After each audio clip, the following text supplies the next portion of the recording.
Hello, everyone.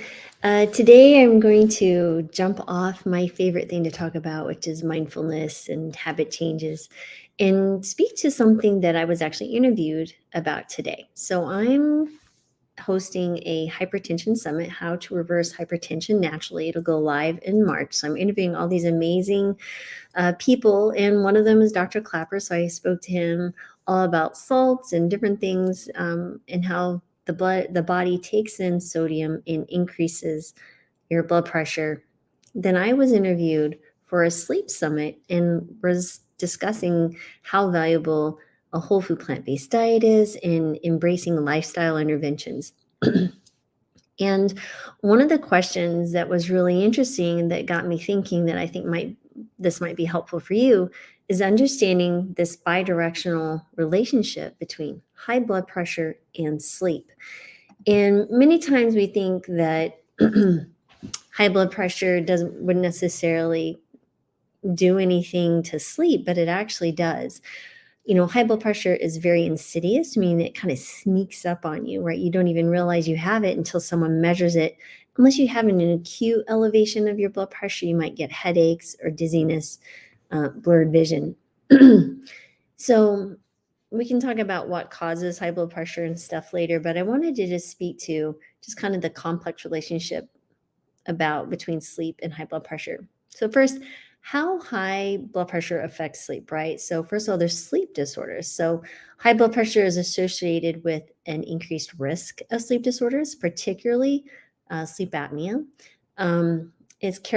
Basically sleep apnea is repeated interruptions of breathing during sleep, which can lead to that fragmented, non-restorative sleep and daytime fatigue. So now, was the sleep apnea causing the hypertension or vice versa? The sleep doctor that interviewed me says actually it can be the other direction as well. So I don't know if that disturbs the sleep centers in the brain, but I did find it really interesting to learn that. There's also some nocturnal symptoms, right? So hypertension can lead to disruption of sleep, like what we call nocturia or nighttime urinating. And so if you find that you're getting up in the middle of the night to frequently go to the bathroom, maybe you should check your blood pressure as well. That might be something to look into. It can also, of course, cause some headaches, some other things as well. But just note, if something is unusual, just check your blood pressure, speak to your doctor about it. And then the other thing is anxiety and stress, right? So, dealing with the diagnosis of hypertension can be very stressful for many people, especially if it's not being well maintained or if they have a family history of high blood pressure and they witnessed what uncontrolled blood pressure can do to maybe a loved one or a colleague or a friend. So that can lead to difficulty falling asleep or staying asleep. So we let our brain go wild with many things that we tend to worry about that would probably never happen. And that's kind of the rabbit hole that we lead us down. And then how does sleep affect high blood pressure? I think this one makes a little bit more sense and that you can follow the A to B pattern. Blood pressure regulation. So sleep plays a critical role in various bodily functions, like including the blood pressure. So during normal, healthy sleep, blood pressure actually naturally dips. It's called nocturnal dipping. I didn't come up with the word, and so disrupted or inadequate sleep can interfere with this process, leading to less pronounced dips or even nighttime high blood pressure.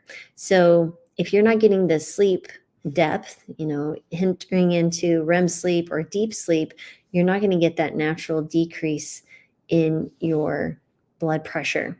So again, if you're finding yourself frequently waking at night, check your blood pressure. It might be worth noting. Stress hormone levels, right? So poor sleep quality or insufficient sleep can increase the body's production of stress hormones like cortisol, for example. And that alone, in and of itself, can raise high blood pressure or blood pressure levels. And if you do chronic sleep deprivation, where you're not getting restful, restorative sleep on a regular basis, you can have an overall sympathetic nervous system activation, right? So the sympathetic nervous system is related to the fight or flight.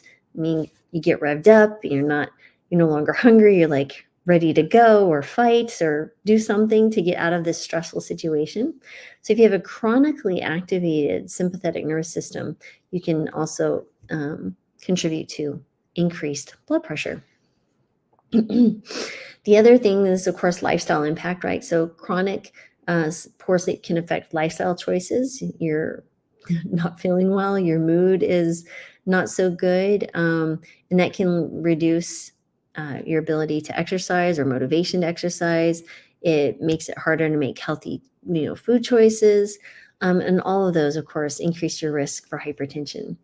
Also, inflammation, right? So I think many of us understand that inflammation is really at the root of many chronic diseases, including cardiovascular disease. And so this is where I'm kind of headed here, is inflammation of endothelial cells, or that lining or the function.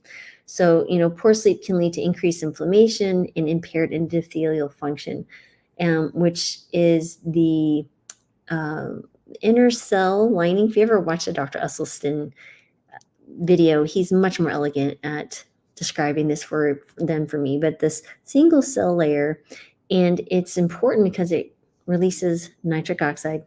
Again, nitric oxide is a fascinating journey on and of itself, but it causes the blood vessels to dilate.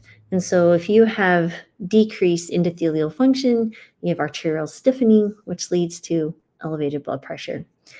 And just one more thing I wanted to mention. This is a little bit outside of the sleep and the bidirectional relationship with high blood pressure. I wanted to mention something that I've seen several patients do that have difficulty with high blood pressure and sleep, and that is consuming alcohol.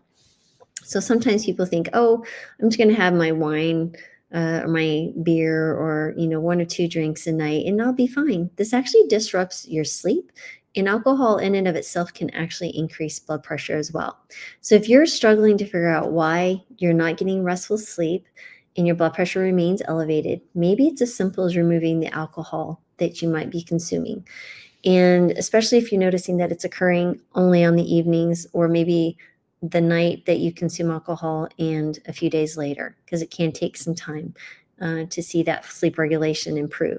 So just some thoughts for you there. So understand that, the sleep and blood pressure are bidirectional, meaning that hypertension can worsen sleep quality and poor sleep can exacerbate high blood pressure. And this just turns into a vicious cycle, right? How do you stop one? Well, the first thing we do is really think about things that we can do to improve our sleep, control our blood pressure with medications if necessary, and embrace those lifestyle choices that will help lower your blood pressure, like eating the dark green leafy vegetables that are full of nitrates, your beets, your beet greens, arugula, chard, again, collard greens. Dr. Esselstyn has a lovely, lovely way of almost sing-song all of his greens. I will be interviewing him. Actually, I believe it's on Friday, and Jane and Anne, all for the Hypertension Summit. So definitely something to look out for. And at the end of the day, remember, it's just important to also take the medication if you need to, because blood pressure is literally the number one cause of death around the world. So many people don't understand that they have it, and it can cause insurmountable damage to your kidneys, to your heart, causes heart failure, stroke, things like that. So get a blood pressure cuff.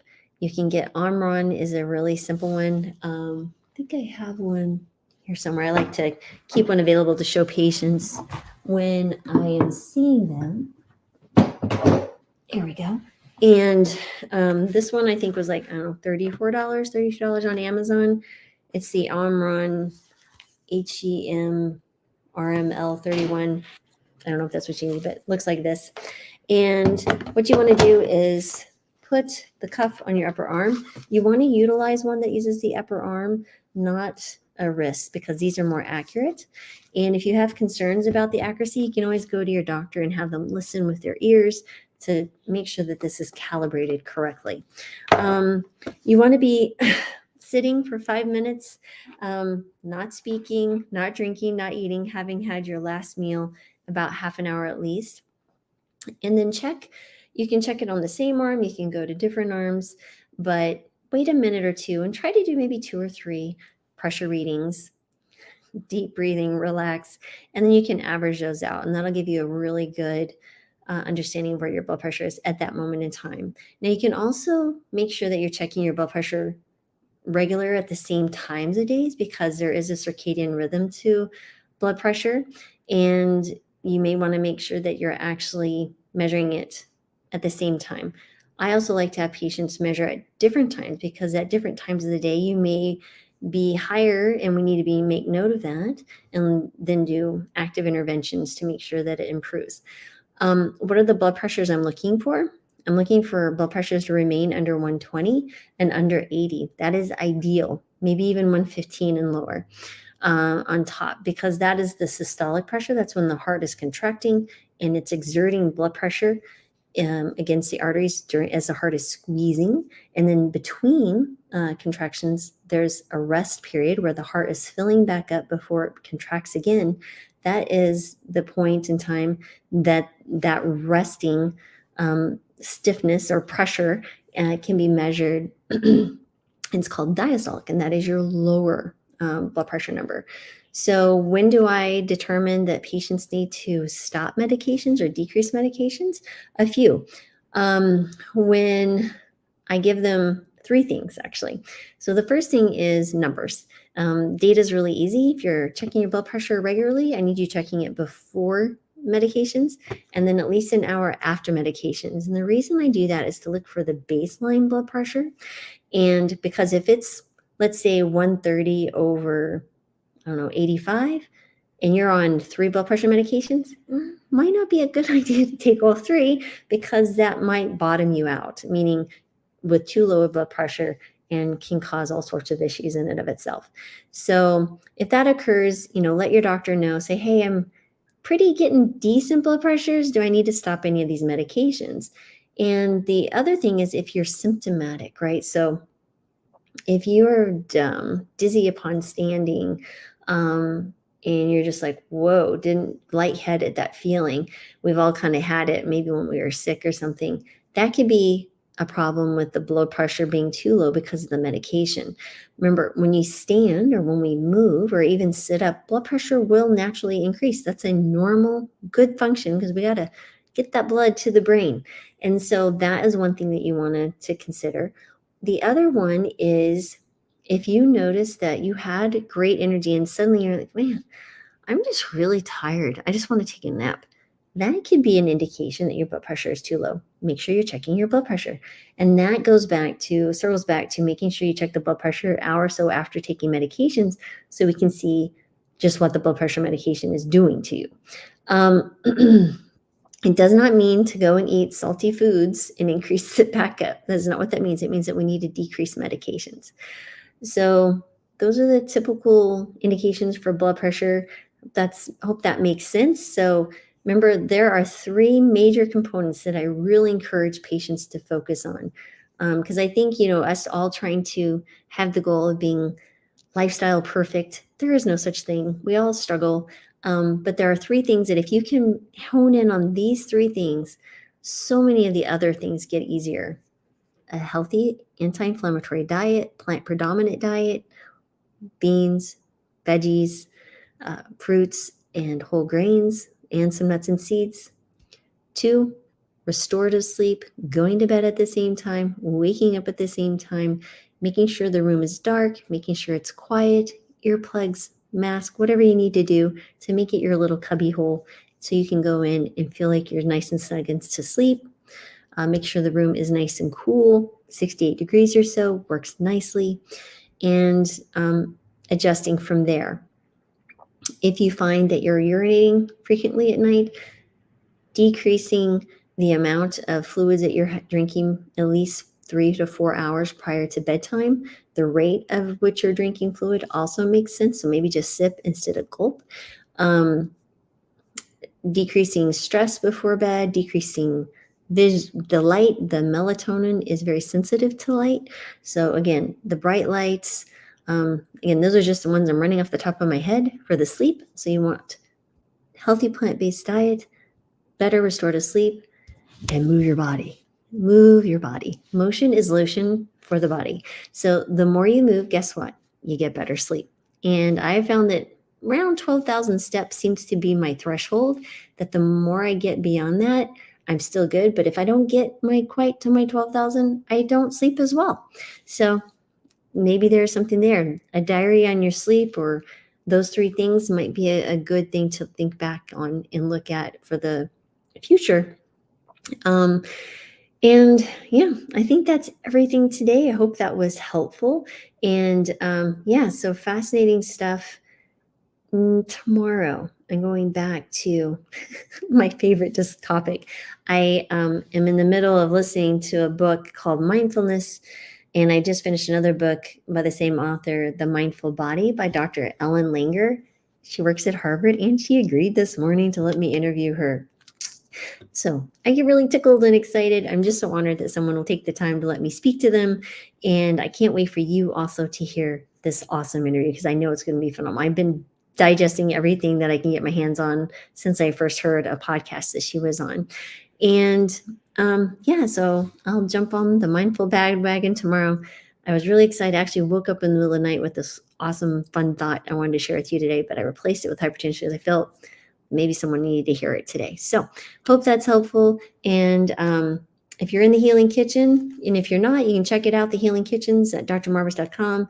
It is a membership that we have with Brittany Giroudi. She provides recipes. We meet weekly. And tonight we meet every Wednesday. She cooks. I get to sit and just drool. Sometimes I have time to cook with her. And then I answer medical questions. And then we have 2 expert workshops monthly.